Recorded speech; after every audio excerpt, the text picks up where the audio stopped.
Frankie brought me up here, when he brings everybody up here, you can see how he edifies everybody he brings up. That's one of the big things we do in Vemma is as leaders, we edify the downline, and as downline, you want to edify the upline, and you can see what a difference it makes.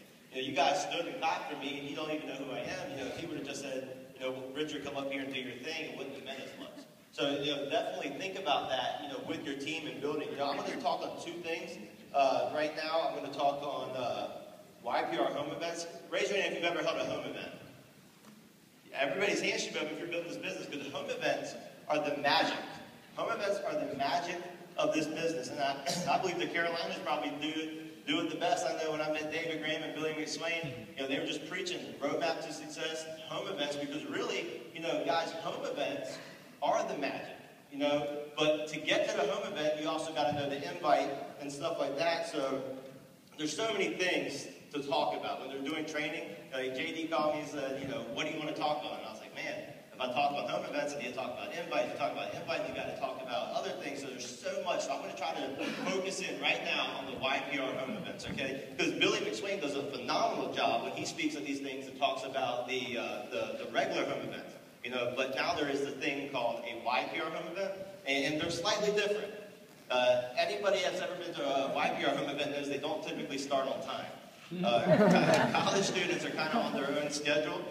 So here's I got a couple things to make it easy for you taking notes. Go ahead and take out your pen, pencil, just some easy points on what you want to avoid and then some things that you want to do. Things that you want to avoid when it comes to a home event. Number 1, you want to avoid technical difficulties. I mean, you don't understand how many home events we go to and they say everything's set up and we go to play the video and the VCR doesn't work. Or they're going to stream it live and there's no internet. So you want to make sure you have those technical difficulties figured out before you start the event. Number 2, that you want to avoid is having no product. You know, guys, we have a product-based company. You know, you want to have the product there. It's like having a car dealership and having no cars on the lot. You're not going to sell much. You know, so, you know, that's one thing you want to avoid. Another thing is you want to avoid, to the best of your ability, you want to avoid starting more than 20 minutes late. I know with the regular, you know, home events, you know, you start at 7, the ladies want to start at 7:10, 10 minutes late. With college students, we'll give them a little bit more grace period, but you want to respect the people's time that did get there on time.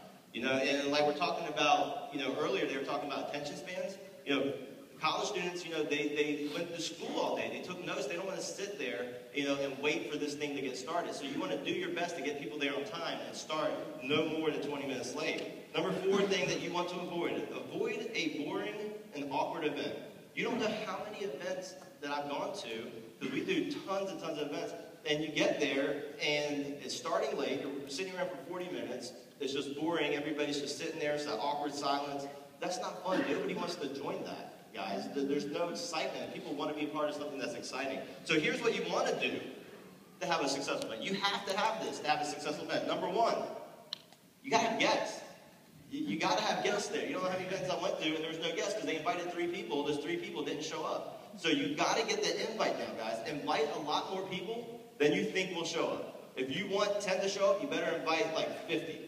Because that's just how the math works out. So you have to invite more people. So invite as many guests as possible. Number 2, you need to, schedule an upline leader. You don't know how many times I know Ryan and Jeffrey and me, we'll get a phone call saying, hey man, I got a home event, it's in 5 minutes, can you Skype in? We're like, no, I have 3 other home events that I got lined up. Yeah, I need more notice.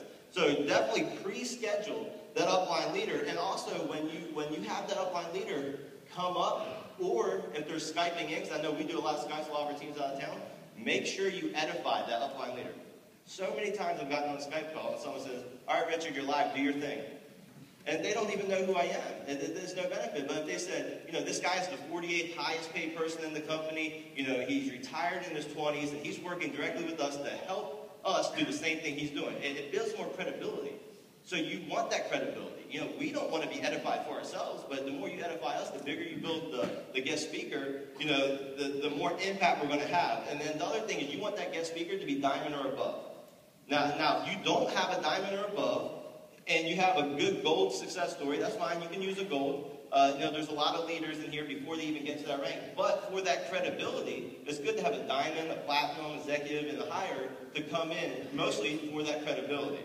Number 3, you need to have music playing when guests enter. For college kids, it almost needs to be like a party minus the alcohol. Okay? So you want, when people come into your event, it's fun. There's music playing. People are mixing and mingling. They're not just sitting in the corner bored by themselves. You need to create a fun, exciting atmosphere. Okay? You need to make sure, like we said, that the technical difficulties are worked out, that the video works, or if you're playing it, a DVD, that the DVD player works. You need to have cold product on hand, have a variety of products, because if someone comes and they don't drink energy drinks, you say, well, we have a protein shake line. Just because we're YPR doesn't mean we can't have the other products online. That's the beauty of a builder pack. You can have multiple products. Number 6, this is big, guys.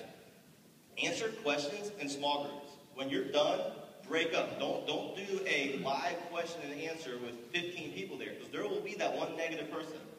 That he's the only one that, when you say you have questions, he's the only one that raises his hand and he says, it's a pyramid scheme. You can't convince me any otherwise. And it just puts a negative vibe through the whole group, okay? And we don't want that. We want it to be exciting and fun, and we don't want to discourage the people who are on the fence or really excited about hopping aboard. So when you break up and you let people try a product, the music gets turned back on, not really loud so you can still talk, but the music's back on so it's not that awkward silence, and you're answering questions. The leaders are mixing and mingling, answering questions to help their team. Okay? And then at the end, to close it out, you have to create that sense of urgency. So many times I have kids that say, yeah, we did a home event, but everybody's excited, but nobody signed up. You have to create that sense of urgency. I know Will Foster, he's one of the best on my team at closing people. He said, you have to make a decision now. It can be no. I'm fine with you telling me no, but you need to make a decision, because this can be the turning point in your life. So you got to kind of create that. We don't have to be overly pressury. We're not selling them. We don't have to come across as cocky, but have that confidence that what we have is worth them trying. And you got to be able to close them and create that sense of urgency by saying, you know what, guys, this may not be for you, but we're going to keep growing this with or without you, and your spot that's available today may not be here tomorrow. There may be 5, 10, 15, or 20 people that hop in between now and then. Okay? So those are really the key points for the YPR home events, guys. Make it fun. Number 1, make it fun. Make sure that the technical stuff works. Make sure you have cold product. And make sure you have an upline leaders. I know a lot of YPR, we grow so fast that someone could be in the business today and they could have 20 people added to their team. So it's really important to get your upline leaders involved, is what I'm saying. Okay, so that's YPR home events. The next one, the next subject or topic I'm talking about is social media. Okay, so many people, raise your hand if you have Facebook. That's a lot, pretty much everybody. Those who don't, it's time to hop on board with that.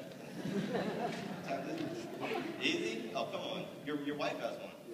All right, and so social media. Most people use social media for their Vemma business. Raise your hand if you use social media for your Vemma business. Okay, and most of you are probably doing it wrong.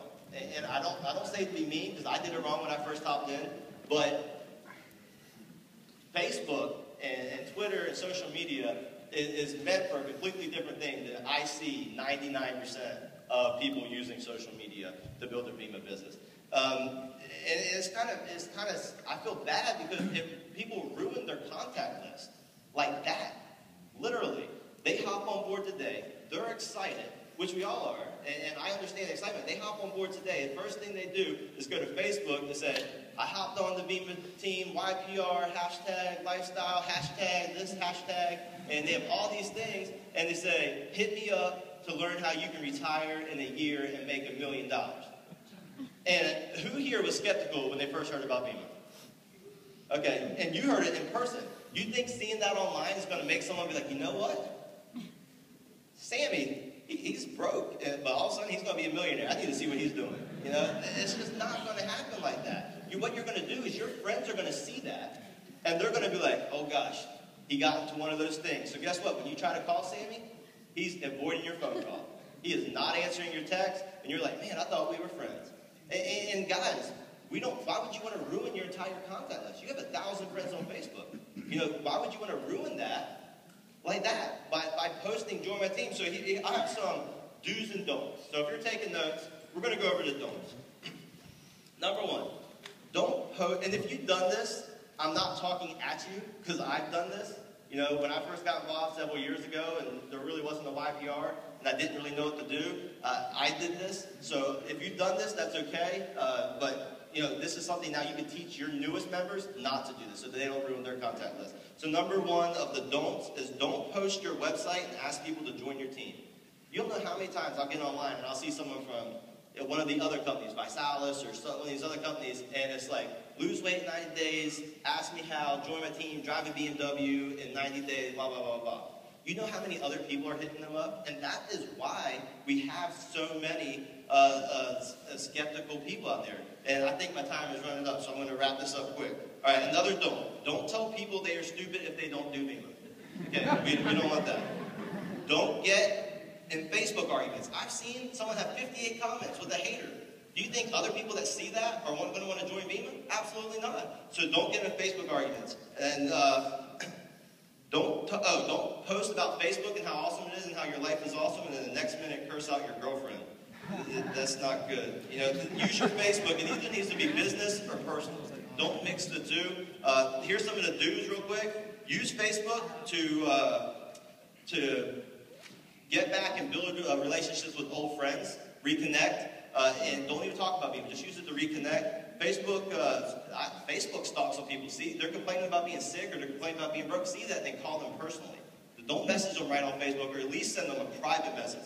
You know, like Marty Woodworka got Alex Morgan through a private message. He sent him a private message. So if you're going to do anything with Facebook like that, send a private message. The biggest reason for Facebook is to create that Facebook group for your teams. Post within the group to build relationships, to motivate each other, and really to keep people plugged in. I think that's the biggest thing we use Facebook for on my team is the group to keep people plugged in. So just remember that. Teach that to your new people so they don't ruin their entire contact list by blowing up Facebook about stuff that's not going to attract people, guys. We're here to have fun and attract people. So with that, I'm going to head off the stage. Thank you very much.